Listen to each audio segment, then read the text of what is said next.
all this essay going on up in Hollywood now with the men and these famous people, well-known people that we know, and it's coming to light after all these years. I'm like, how long this shit been going on? I mean, this ain't no new shit. Y'all probably been doing this for a long time, and people just didn't say nothing.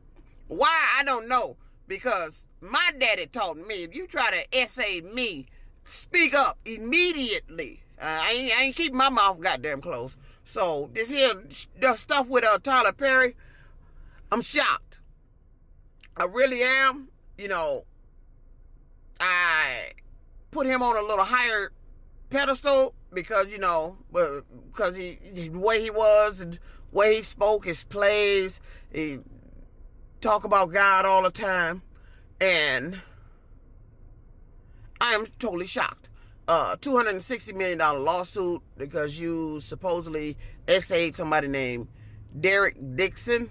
I don't want to just say Tyler did it, because this could be another type of situation like with Shannon Sharp, being set up, you know, took advantage of because this individual know that's how he is, and we just didn't know, and he wasn't fully out with it, and took advantage of him.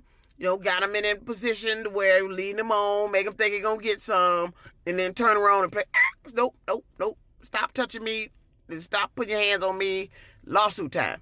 It could have been one of those situations. So, I'm not going to jump the gun here. That's what they need to determine. If this was one of those type of situations where this guy knew Tyler was like that, they knew he was like that, and let him on, let him into certain conversations, baiting them into certain conversations through the text messages, and then turn around and play that old, this ain't what the fuck you talking about? I know what you mean, and I ain't been touched. What you talking about?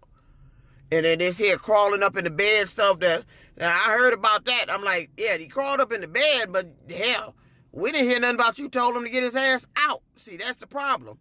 And you saying all this stuff going on, but I ain't heard nothing about you telling him to get him out. Now, anybody else that's being touched inappropriately that don't want to be touched like that, you hear them talking about, hey, what the fuck you doing? What you doing? See, look, I don't know if nobody told you. Or you maybe you forgot, or maybe because you thought you was always in Hollywood and got all this money, all that P. Diddy shit, and Tyler, I hope, you know, if you are, you know, and you didn't want nobody to find out, why? I mean, this is 2025. Why? I'm not gonna think no less of you than not knowing, but not knowing and then finding out that you've been doing this makes it worse. I still love your plays. I still love your shows. Everybody tell people to be who you are. You tell people be who you are. Be you. Why you hiding this shit? But at the end of this conversation, I'm going to get on out of here. Look here. Let me tell you something. You can't go around grabbing me